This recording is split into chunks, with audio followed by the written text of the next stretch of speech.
Ya pemirsa, sementara itu kuasa hukum keluarga Vina ikut bersuara. Mereka berpandangan bahwa tidak ada bukti baru yang cukup untuk ajukan sidang peninjauan kembali.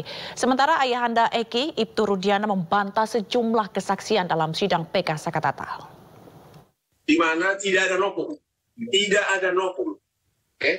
Nopum itu artinya adalah bukti yang sudah ada sebelum perkara dimulai, tapi tidak ditemukan. Itu arti nopum. Bukti yang sudah ada, tapi tidak ditemukan sebelum perkara dimulai, sehingga tidak sempat diajukan zaman dulu. Itu arti nopum. Kalau foto yang diajukan itu yang disebutkan nopum, sudah diajukan sebagai bukti dalam perkara. Berarti bukan nopum. Kalau tidak ada nopum, berarti tidak ada PK. Tidak ada dasar untuk PK. Jadi, dasar masuknya udah tidak ada. Kalau pendapat media itu tidak ada artinya apa-apa, itu bukti alasan PK. Sekali lagi, satu-satunya alasan PK mereka itu adalah nopum.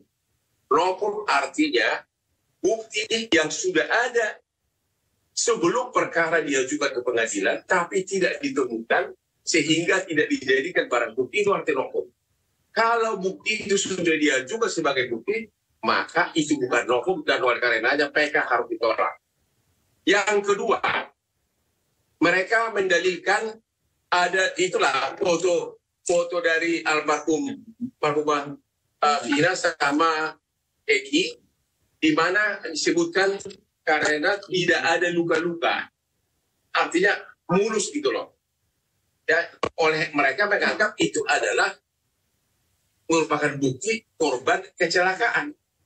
Itu salah total. Justru kalau korban kecelakaan harusnya ya kalau sampai meninggal keseret jalanan ketimpa pasti kan harus hancur dong kulitnya ini. Tapi kalau ini saya tonjok begini sebagai sesuai dengan kata visum ini, saya tekan ini pakai benda ke dalamnya ini ya, itu kan ini nggak luka-luka, tapi visum ini menyatakan patah tulang di mana-mana, patah tulang di beberapa bagian. Sama kalau ini saya pijat, ini top, kan ada bambu ya. Kamu renyok, kalau tusuk begini, tentu ini nggak kena, semua bersih. Itu mah buktinya bahwa memang itu bukan kecelakaan. Ya, karena kecelakaan sampai meninggal, ini pasti sudah kebabat habis sama jalanan, aspal hancur atau ketabrak. Ini malah enggak. Jadi logika kuasa hukum mereka yang mengatakan gara-gara foto di mayat itu mulus, maka itu adalah kecelakaan, bukan penganiayaan. Yang kedua, mereka mengatakan ada luka baut dari motor kena ke badan mereka. Ya namanya udah digebuk begini, jatuh ya bisa kena lah sama bautnya. Jadi lagi-lagi patah itu. Kalau saya mendasari informasi dari saudara D sama A, yang mana dia melihat pada saat malam minggu ada upaya penganiayaan dan pengejaran. Yang kemudian ketika dia menyampaikan kalau dia hafal motornya warna hijau, saya memperlihatkan motor yang saya foto di Polsek Talu, dan dia menyampaikan betul itu motor yang dilakukan penganiayaan. Kalau dalam keadaan gelap dan ada jarak 100 meter, sebagaimana didengung-dengungkan oleh mantan kabar eskrim, siapa tuh? Susno Aji. Bagaimana mungkin Dede dan Aib bisa melihat bahwa itu adalah si ini, si Peggy gitu loh. Menurut Bapak gimana? Yang pasti yang saya dapat info dari si Aib, kalau dia melihat dan hafal orangnya. Hafal orangnya? Tidak betul. Kemudian ketika saya jam 2, jam 14 dapat informasi, saya tukar HP sama Aib, sekitar jam 16 Aib telepon saya. Yeah. Pak, orang-orang yang ribut malam minggu sedang berkumpul di depan SMP 11. Yeah. Dan datanglah kami ke sana. Kemudian dengan baik-baik Bang, mau ngajak mereka untuk ikut sama kami ke kantor. Setelah di kantor, kemudian mereka mengakui kalau mereka yang melakukannya. Sehingga dasar tersebut yang menjadi dasar kami untuk dilakukan PSP. Bagaimana orang baru ditanya langsung mengaku? Tentunya ada upaya kami untuk apa benar disiksa Pak? Tidak ada Pak. Karena itu katanya disiksa, digoreng atau diapa? Saya menyerahkan ke reskrim, posisi masih itu dan kami foto Pak. Ada dokumentasinya. Di sasaran proses. Para pelakunya ini loh. Para pelaku benar disiksa makanya mau ngaku? Tidak ada. Tidak ada? Tidak. Dan posisi masih utuh. Mukanya utuh, tidak ada penganiayaan. Dari mana Bapak kenal Dede dan Aib? pertama kali sampai tahu bahwa dia saksinya? Betul, pada saat kami berempat mencoba mencari informasi dari mulai TKP mayat, kemudian coba cari CCTV, tidak berapa lama kemudian sekitar jam 2 melintas dekat Alfamart, saya masuk Alfamart juga nyari CCTV, tapi tidak ada CCTV di situ. Kemudian keluar Alfamart, saya melihat Aib sama Dede nongkrong di depan cuci mobil. Jadi kita samperin. Campari interview gitu ya? Artinya semua orang yang di situ kami tanya Bang, namun Aib sama Dede lah yang memberi informasi. Oh begitu.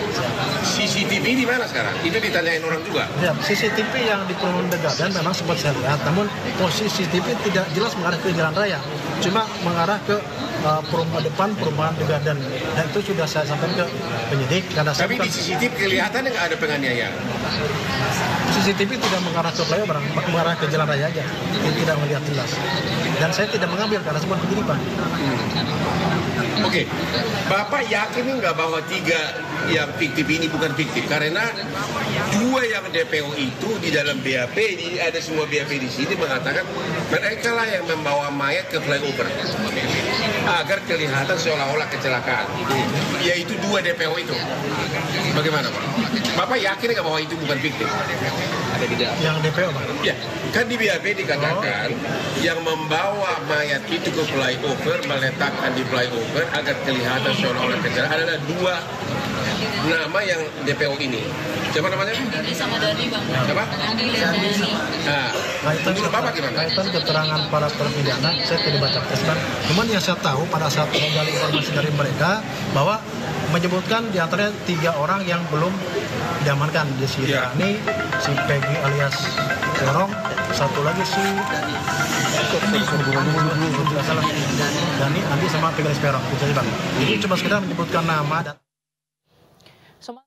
Jadi saya tanyakan, apakah kemudian sepengalaman Bapak, hasil visum et repertum itu sering digunakan penyidik untuk menentukan suatu tindak pidana ataupun penyebab kematian seseorang? 2 pertanyaan ini. Dari yang belakang dulu, apakah penyebab kematian? Tergantung bunyi visum itu. Kalau bunyi visum itu sudah langsung dia menyebut kematian disebabkan karena paru-parunya terendam air, ya berarti penyidik tidak boleh lagi dia membuat tafsiran lain. Tapi kalau misalnya penyebab kematiannya adalah karena trauma benda tumpul, nah itu kan masih ada banyak cabangnya. Apakah benda tumpul itu kepalanya atau kakinya yang mendatangi, benda tumpulnya diam, atau badannya yang diam tapi benda tumpul yang datang gitu. Berarti ada suatu kekuatan yang melakukan benda tumpul itu. Berarti kemudian hasil visum itu dikaitkan dengan keterangan atau alat bukti lainnya ya Pak? Iya. Kemudian, oh baik Pak. Nah kemudian menyangkut hal tadi, bagaimana kemudian ketika dalam suatu penyidikan, penyidik menilai bahwa alat bukti yang disajikan itu sudah cukup, dan apakah kemudian ketika itu terjadi bahwa bukti penyidikan sudah cukup, apakah masih perlu dicari alat bukti lainnya sesuai dengan scientific crime investigation tadi? Penyidik tidak boleh mengatakan alat bukti sudah cukup, ya. Yang bisa menentukan sudah cukup dan itu sudah memenuhi untuk pembuktian di pengadilan adalah jaksa penuntut umum. Tidak bisa penyidik. Maka jaksa penuntut umum bisa mengembalikan berkas itu untuk dilengkapi. Tidak bisanya apa? Tidak akan diterima kalau penyidik membuat tafsiran sendiri.